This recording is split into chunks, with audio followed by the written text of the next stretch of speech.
Good morning to all of you. Hello everyone, welcome to concept decoder. आप सभी का concept decoder पे स्वागत है। आज की इस वीडियो में हम एक इम्पॉर्टेंट बात डिस्कस करने वाले हैं कि आपको नोट्स कैसे प्रिपेयर करना है। अगर आप सिविल इंजीनियरिंग स्टूडेंट हैं ओके और गवर्नमेंट एग्जामिनेशन के लिए ट्राई कर रहे हैं तो आपका जो नोट्स आप प्रिपेयर करोगे ये एक इम्पॉर्टेंट टूल हो जाता है, एक इम्पॉर्टेंट डिसीजन फैक्टर हो जाता है। ये डिसाइड करता है कि आपका एग्जाम क्लियर होगा या नहीं होगा।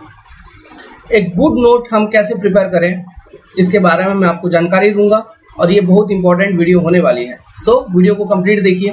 तो चलिए शुरू करते हैं। एक अच्छा नोट्स प्रिपेयर करना है तो सबसे पहले जो एग्जामिनेशन आप टारगेट कर रहे हो है ना, उस एग्जामिनेशन का सिलेबस आपके कॉपी पे होना चाहिए।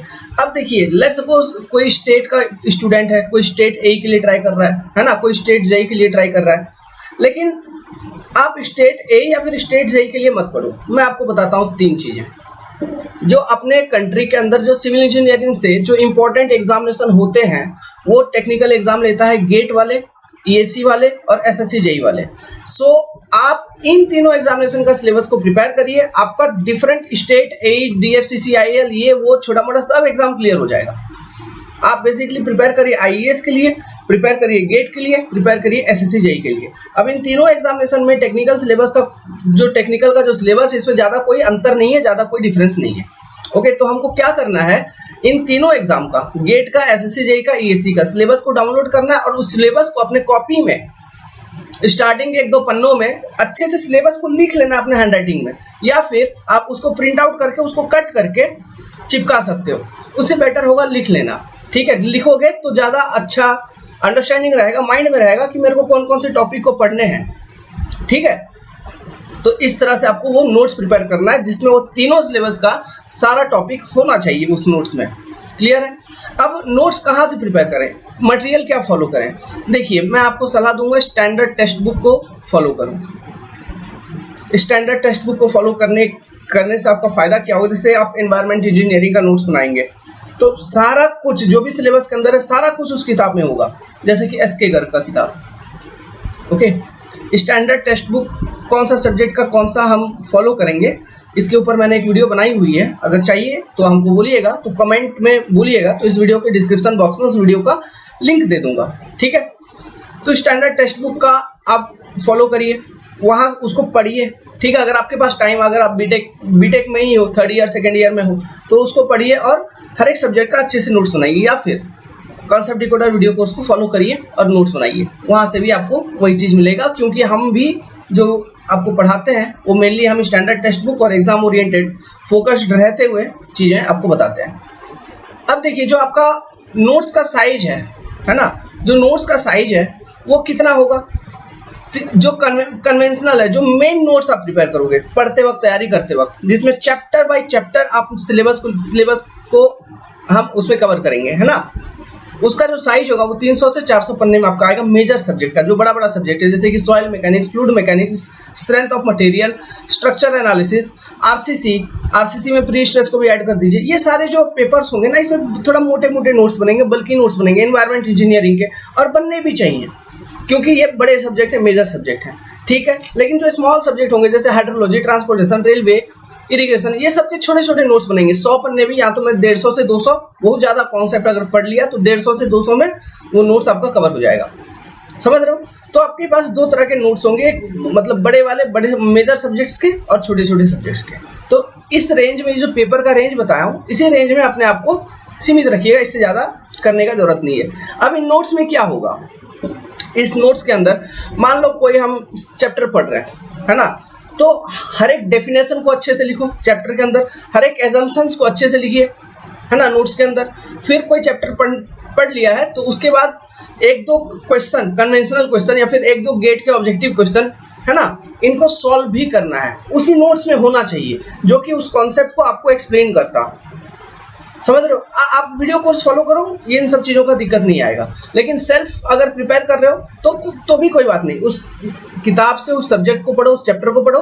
चैप्टर को पढ़ने के बाद उसके जो एग्जाम्पल प्रॉब्लम है, सॉल्व प्रॉब्लम है, आप उनको प्रैक्टिस कर सकते हैं, या फिर ईएससी का कोई क्वेश्चन उठा लो, एक दो क्वेश्चन, फिर उसको प्रैक्टिस करो वहीं, लेकिन नोट्स में अच्छे से लिखो विद कॉन्सेप्ट। ये आपके नोट्स में होने चाहिए। तो ये आपका कन्वेंशनल नोट्स तैयार हो गया, मेन नोट्स। अब मेन नोट्स तैयार करने के बाद आपको क्या करना है, मतलब एक बार आपने सब्जेक्ट को कंप्लीटली पढ़ लिया स्टार्टिंग टू एंडिंग, उसके बाद क्या करना है, जब नोट्स आपने प्रिपेयर किया फिर आपको करना ये है कि एसएससी जेईई का, गेट का, ईएससी का सारा क्वेश्चन सॉल्व कर देना है।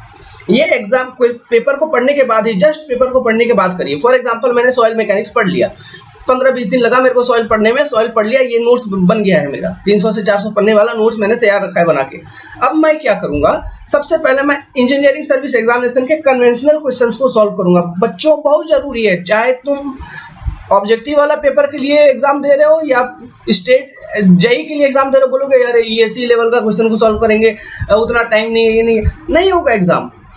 वो कॉन्सेप्ट होना चाहिए माइंड के अंदर, वो क्वेश्चन याद नहीं होगा, ठीक है। कॉन्सेप्ट अगर समझ में आएगा तो ऑटोमेटिकली आंसर टिक लगाओगे, वो जरूरी है। समझ रहे हो कि नहीं? अगर सरकारी नौकरी निकालना है तो ये चीज को फॉलो करो।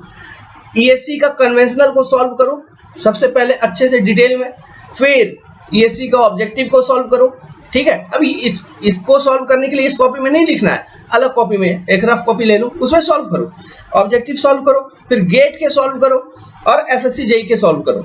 अगर आपका टारगेट है ऑब्जेक्टिव क्वेश्चन वाले एग्जाम जैसे कि स्टेट एई जेईई, तो गेट का अगर नहीं भी करोगे तो भी चलेगा, लेकिन ईएससी का और एसएससी जेईई का करना ही करना है। क्लियर है? यहां तक समझ में आया? ठीक है। तो ये सब्जेक्ट को पढ़ने के बाद इतना करना है, इतना कर लिया, फिर करने के बाद इतना कर लोगे तो बहुत चीज दिमाग में आ जाएगा, वो सब्जेक्ट भूलोगे ही नहीं, मतलब पूरा मेगा प्रिपरेशन हो जाएगा सब्जेक्ट का। समझ में आ रहा है? इतना अगर कर लिया तो उसका मतलब सब्जेक्ट भूलेगा ही नहीं, ठीक है। लेकिन फिर भी अब आगे तो नेक्स्ट सब्जेक्ट हमको पढ़ना ही है ना, तो इसलिए हम क्या करेंगे, इसके बाद फिर और थोड़ा सा टाइम निकालेंगे एक दिन का, और ये वाला पॉइंट जो लिखा है मैंने 4th पॉइंट, कि आप प्रिपेयर करिए एक शॉर्ट नोट्स को। शॉर्ट नोट्स बहुत जरूरी है, ठीक है। कैसे मैं बताऊंगा, एक्सप्लेन करूंगा। शॉर्ट नोट्स में क्या होगा, सबसे पहले ये जानो, चैप्टर 1 में जो इंपॉर्टेंट चीजें हैं, है ना, उनको लिख लेगा। फॉर्मूलाज होना चाहिए, important formula, okay. Main notes में तो आपका फॉर्मूला का डेरिवेशन होगा, डेरिवेशन पे मेजर फोकस करना है बच्चों, ठीक है। डेरिवेशन जो भी फॉर्मूला का डेरिवेशन है सब कुछ फोकस करना है। नाउ शॉर्ट नोट्स में वो डेरिवेशन के बाद जो एक फॉर्मूला आया छोटा सा, उस फॉर्मूले को लिखेगा, एजम्पशंस को लिखेगा, डिफरेंट थ्योरी किसी वैज्ञानिक ने, जैसे डार्सी लॉ क्या है उसका, फिर जैसे सॉइल का बात कर रहा हूँ जैसे, फिर ये आपका सीरीज, मतलब series flow and parallel flow है ना, उसमें जो परमिएबिलिटी का फॉर्मूला आता है उनको लिख लेगा। समझ रहे हैं कि नहीं? क्रिटिकल हाइड्रोलिक ग्रेडियंट क्या होता है वो फॉर्मूला हो गया। कंसल्टेशन में बहुत सारे फॉर्मूला है, उसको लिख लेगा। शियर स्ट्रेस में 1-2 फॉर्मूला है, उसको लिख लेगा। तो ये सारे फॉर्मूला लिख लोगे, लेकिन थ्योरी भी है ना, छोटा छोटा डायग्राम भी है, फेलियर डायग्राम, उन डायग्राम को छोटा छोटा डायग्राम्स को बना लेगा। समझ रहे हैं कि नहीं? फिर डेटा टाइप का चीज, जैसे कि मतलब different value of plasticity index पे डिफरेंट सॉइल होता है, high plastic soil, low plastic soil, ये इस तरह से, तो वो टेबल को लिख लेगा। डिफरेंट टाइप्स ऑफ सॉइल का टेबल एक लिख लेगा।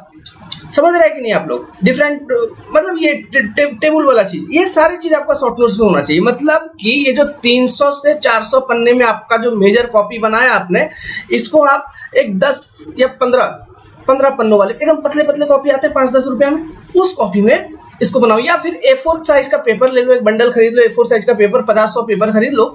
अभी एक स्टेपलर ले लीजिए, इससे भी अच्छा कॉपी ही होगा। 10 रुपया वाला एक कॉपी खरीद लेगा, बहुत पतला वाला, बहुत पतला, मतलब जिसमें 25-30 पन्ने हो, अच्छा क्वालिटी का खरीद लिया, मार्केट में मिल जाएगा, ठीक है। उसमें नोट्स बना दिया, शॉर्ट नोट्स। अब ये जो शॉर्ट नोट्स में मैंने जो चीजें बताई, ये सब चीज रहेगा, एजम्पशंस, थ्योरी, फॉर्मूला, इन सब चीजों को, डेटा, टेबल, ये सब चीजें आपको शॉर्ट नोट्स में मेंशन करनी है। मेंशन किया, अब उसके बाद क्या, नेक्स्ट पेपर पढ़ने चलो। नेक्स्ट पेपर पढ़ रहे हो, तो उस दौरान इस शॉर्ट नोट्स को यूज करिए प्रीवियस पेपर को रिवाइज करने में। मतलब जैसे कि दिन भर में पढ़ा 14-15 घंटा, नेक्स्ट पेपर को पढ़ा, फिर 1 घंटा टाइम निकाल लिया या आधा घंटा ही निकाल लिया, आधा घंटा 15-20 पन्ना आधा घंटा में तो पढ़ लोगे, समझे? तो आधा घंटा निकाल लिया, फिर ये मैंने कॉपी खोला, मैंने देखा पहला फॉर्मूला। जैसे ही मैं पहला फॉर्मूला देखूंगा, मेरे को सारी चीजें उस चैप्टर की याद आना शुरू हो जाएंगे। अच्छा, ये फॉर्मूला ऐसे डिराइव हुआ था। जैसे मैं एजम्पशन थोड़ा देख लिया, हाँ, ये थ्योरी से ये सारे कनेक्टिविटी है, ये सारे फॉर्मूला से सब मेरे को याद आना शुरू हो जाएगा। तो ये चीज आपको डेली करना है ड्यूरिंग नेक्स्ट सब्जेक्ट प्रिपरेशन। तो क्या होगा, इससे आप जो पहला सब्जेक्ट पढ़े हो वो बिल्कुल नहीं भूलोगे, आपका रिविजन कंटिन्यूअसली चलता रहेगा। फिर पहला सब्जेक्ट आपने पढ़ लिया, ठीक है, तो उसका दूसरा सेकंड सब्जेक्ट स्टार्ट किए हो, तो उस दौरान पहला सब्जेक्ट का शॉर्ट नोट सेकंड सब्जेक्ट में रिवाइज कर रहे हैं, फिर आप तीसरा सब्जेक्ट को जब कर रहे हैं तो उस दौरान आप सेकंड सब्जेक्ट का शॉर्ट नोट्स को रिवाइज कर रहे हो, समझ रहे हैं। तो मान लो 3 सब्जेक्ट आपने कवर किया, 3 सब्जेक्ट कवर करने के बाद फिर कुछ टाइम निकालो 5-10 दिन का, या फिर 5 दिन का, मान लो 5 डेज का। अब इस 5 डेज में पहला सब्जेक्ट का, दूसरा सब्जेक्ट का, फिर तीसरा सब्जेक्ट का, तीनों सब्जेक्ट का जो मोटा मोटा कॉपी है 304 से पढ़ने वाले, उनको एक बार रिवाइज करो। शॉर्ट नोट्स रिवीजन तो चलता रहेगा, लेकिन फिर 3 सब्जेक्ट पढ़ने के बाद, है ना, उसको रिवाइज करो, फिर नेक्स्ट आगे 3 सब्जेक्ट इस तरह से करिए। ये सब चीजें जरूरी है, मतलब आपको सब्जेक्ट के साथ हमेशा जुड़े रहना चाहिए। इसके लिए शॉर्ट नोट्स इंपॉर्टेंट है, और 2-3 सब्जेक्ट को पढ़ने के बाद एक बार वो जो तीनों सब्जेक्ट पढ़ा है उसको एक बार सब फिर से रिवाइज करेंगे। तो ये जो रिवीजन सेशन होगा, ठीक है, इस रिवीजन सेशन के दौरान आप फिर से क्वेश्चन सॉल्व करोगे, फिर से क्वेश्चन सॉल्व करोगे। अब आप बोलोगे मैंने तो ईएससी के सारे सॉल्व कर लिए, एसएससी के सारे सॉल्व कर लिए, कोई बात नहीं। जो आपके पास स्टैंडर्ड टेक्स्ट बुक है ना, न्यू क्वेश्चन अगर सॉल्व करना है, जो स्टैंडर्ड टेक्स्ट बुक है उसके एक्सरसाइज प्रॉब्लम में भी क्वेश्चन रहते हैं, कुछ न्यूमेरिकल टाइप, है ना, उनको सॉल्व करेगा, ठीक है, ये सब चीजें। अब देखिए, इस तरह से आपने सारा सब्जेक्ट को कवर कर लिया, या फिर सारा सब्जेक्ट नहीं भी किया, मान लो 6-7 सब्जेक्ट को आपने मेजर सब्जेक्ट को कर लिया, 6 सब्जेक्ट को कर लिया, जितने भी सब्जेक्ट है उसको हाफ हाफ में डिवाइड कर दो। इसको करने के बाद इस तरह से आप 6 सब्जेक्ट तक, ये जो प्रोसेस मैंने बताया इतना तक आप करते गए। फिर 6 सब्जेक्ट को किया, उसके बाद क्या करना आपको, ये वाला जो चीज है पॉइंट नंबर 6 जो मैं बता रहा हूँ, ये बहुत इंपॉर्टेंट पॉइंट हो जाएगा। अगर आप एसएससी जेईई और ईएससी का कैंडिडेट हो तो ये चीज बहुत इंपॉर्टेंट हो जाएगा। क्या करो, न्यूमेरिकल तो वो तो सॉल्व होते रहेगा, वो तो हो ही जाएगा, है ना, उसमें कोई दिक्कत नहीं आएगी। लेकिन जो थ्योरेटिकल क्वेश्चंस होंगे ना डिफरेंट सब्जेक्ट से जो एग्जामिनेशन में आए हैं, इसके लिए एक अलग मोटा सा कॉपी खरीदो, है ना। उन 6 सब्जेक्ट का मान लो दो सेट में बना लेंगे, मतलब आधा सब्जेक्ट का एक कॉपी में कर लेंगे।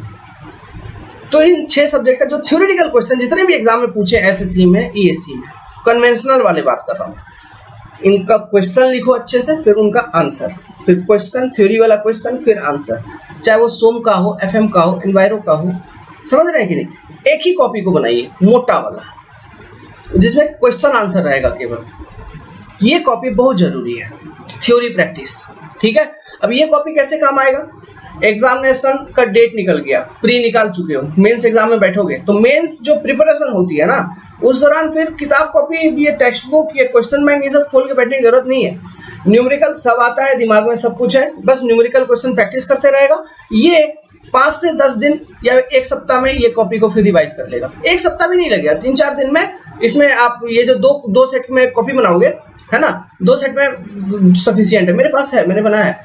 2 सेट में कॉपी बनाओगे तो अधिक से अधिक आपको 3 दिन लगेगा एक कॉपी को पढ़ने में, है ना। 3 दिन भी नहीं लगेगा यार, 14-15 घंटा अगर आप पढ़ोगे तो 2 दिन में पढ़ लोगे। तो मतलब क्वेश्चन देखना, इसका आंसर देखना है, क्वेश्चन देखना, आंसर देखना है, क्वेश्चन देखना, आंसर देखना है, लगातार देखते रहना है, एक से एंड 300-400 पन्ना उल्टाने में कितना टाइम लगेगा, दिन भर लगेगा।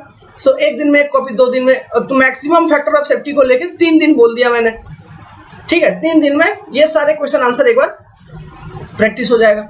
फिर अपना कन्वेंशनल तैयारी करते रहो, मेंस का तैयारी करते रहो, फिर बीच में इसको एक बार उलट पुलट के देख लिया, फिर 2-3 दिन में, समझ रहे हो कि नहीं। अब जैसे जैसे देखते चलोगे, विद रेस्पेक्ट टू टाइम आपका स्पीड ऑफ रिवीजन भी इंक्रीज होते रहेगा, ये चीज भी है। तो 3 दिन की जगह आपको 2 दिन लगेगा, फिर 2 दिन की जगह 1 दिन लगना शुरू हो जाएगा, क्योंकि चीजें मैक्सिमम याद होते चलेंगे, समझ रहे हैं कि नहीं, चीजें मैक्सिमम याद होते चलेंगे, फिर आपका रिवीजन में टाइम आपको कम लगेगा। सो ये नोट्स बनाना बहुत जरूरी है, okay. So these are some important tips of notes making, कि आपके नोट्स में किस किस तरह के नोट्स होना चाहिए। तो 3 नोट्स, सब्जेक्ट प्रिपेयर कर रहे हो तो conventional notes, short notes, theory notes, ये 3 नोट्स होना चाहिए। और सोर्स ऑफ मटेरियल कहीं से भी पढ़ो जहां से भी आपको मन लग रहा है, लेकिन हाँ, आप हमारा वीडियोस को भी फॉलो कर सकते हैं, हम भी आपको प्रोवाइड करते हैं डेटा जो कि बहुत अच्छा है, ओके। आप ट्राई करके देखो, अगर एग्जामिनेशन क्लियर नहीं हुआ तो फिर नहीं पढ़ना, छोड़ देना, पढ़ाई छोड़ देना, ओके। अगर आपको वीडियो पसंद आई तो वीडियो को लाइक करिए, चैनल को सब्सक्राइब करिए, और आप कॉन्सेप्ट डिकोडर का Android application from Google play store download कर सकते हैं। डाउनलोड करने के बाद कॉल करिए, या फिर हमारे टीम के थ्रू से आपको एक कॉल जाएगी। आप ज्वाइन कर लो हमारा व्हाट्सएप ग्रुप का जो लिंक है इस वीडियो की डिस्क्रिप्शन में दिया होगा। मेरा नंबर आप सेव रखो 7008420353। कोई भी डाउट सब्जेक्ट में, एनी डाउट, एनी क्वेश्चन, आप मैसेज करिए व्हाट्सएप पे। इसी व्हाट्सएप नंबर से हमारा ग्रुप चल रहा है, व्हाट्सएप ग्रुप, आप उसमें ज्वाइन करिए, जहाँ पर बहुत सारे स्टूडेंट हैं जो क्लियर कर चुके हैं एग्जाम और जो क्लियर करने वाले हैं और जो तैयारी कर रहे हैं। तो हर कैटेगरी के प्राणी आपको मिलेंगे, आप जो भी चाहोगे। हाँ, ये मेरा दोस्त, सब मिलेगा वहाँ। ठीक है, आप आइए, ग्रुप डिस्कशन को ज्वाइन करिए, जहाँ क्वेश्चन आंसर सॉल्विंग होती है, अपना प्रिपरेशन चालू करिए। होप कि आपको वीडियो पसंद आई तो वीडियो को लाइक कर दीजिए, अपने दोस्तों में शेयर करिए। Thank you very much, good luck, have a nice day, take care.